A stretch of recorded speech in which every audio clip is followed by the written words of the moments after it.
Hello. Harflerle hayvan bilmece oynuyoruz. 1. Maymun.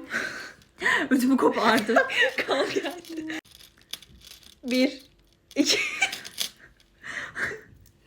Abi bir şey Orangutan. Aa. Baştan tam saymıyorum. Hadi sıra bende. Tüh ya. 1, hamsi. 2.